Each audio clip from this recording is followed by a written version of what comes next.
Welcome to WEFM's 3 p.m. news. I am your presenter, Jessica Klein. First, on the local scene.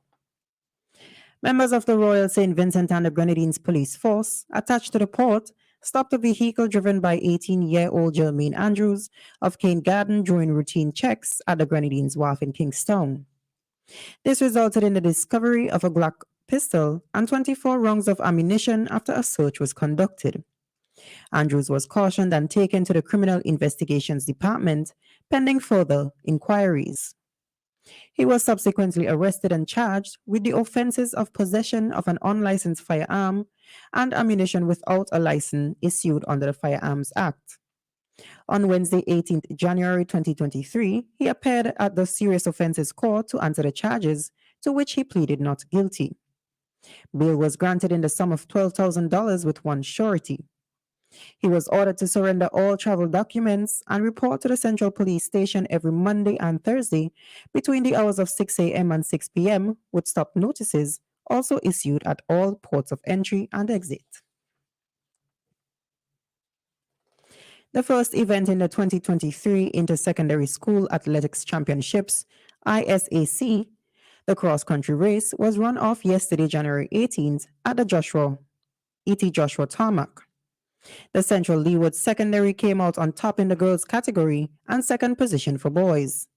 The Lady Warriors had 4 of their runners across the finish line first in a time of 1 hour 29 minutes, 20.48 seconds. To win the cross-country race, participants have had 4 of their 6 team members crossing the finish line at competitive times. The next ISAC event will be the road relay scheduled for February 15th. The six-leg race starts at Spring Estate and ends at the Arnesville Sports Complex.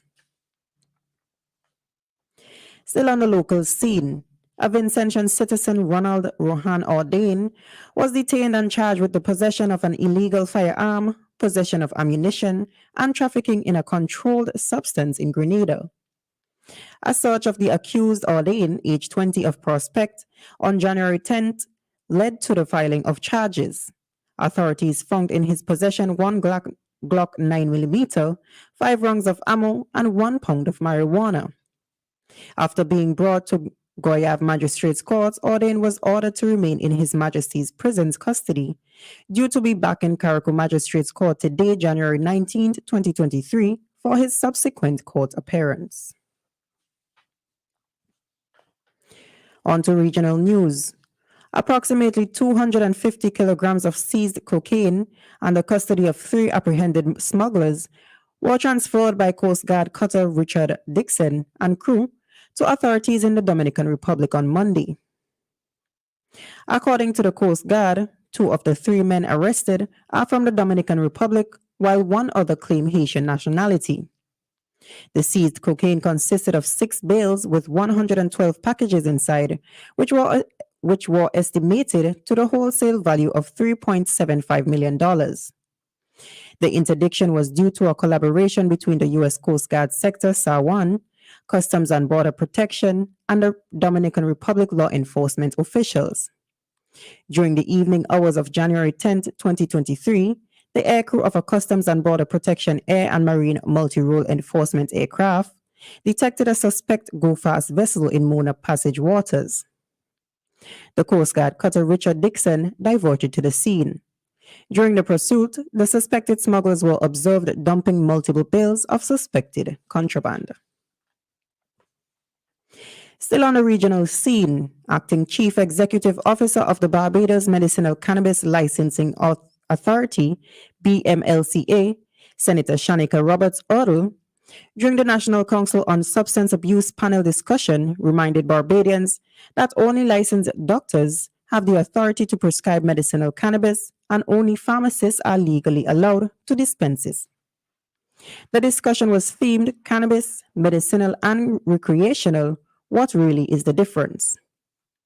The CEO cautioned, if you take your doctor's prescription and go to the very helpful neighborhood man that happens to hang on the corner, you have now entered the illegal realm.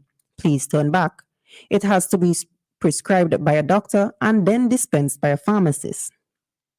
She further stated, she further informed those who attended the discussion held at the National Union of Public Workers headquarters in St. Michael, Barbados, that the BMCLA has been continuing conversations with tourism stakeholders to link medicinal cannabis and Barbados's bread and butter industry.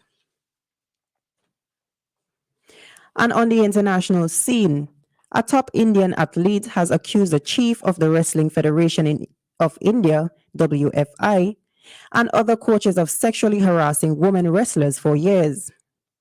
This has caused protests in India to intensify. Vinesh Phogat has alleged that at least 10 women wrestlers confessed to her that they were sexually exploited by WFI President Bhushan Singh. She made the allegations during a protest held against WFI in the capital Delhi on Wednesday. Mr. Singh has denied the allegations, but Phogat and other women athletes said they would not compete in international tournaments unless Mr. Singh was removed from the post. This has been WEFM's 3 p.m. news. I have been your presenter, Jessica Klein. Join us again at 5:30 p.m. for WEFM's evening news, and we thank you for listening.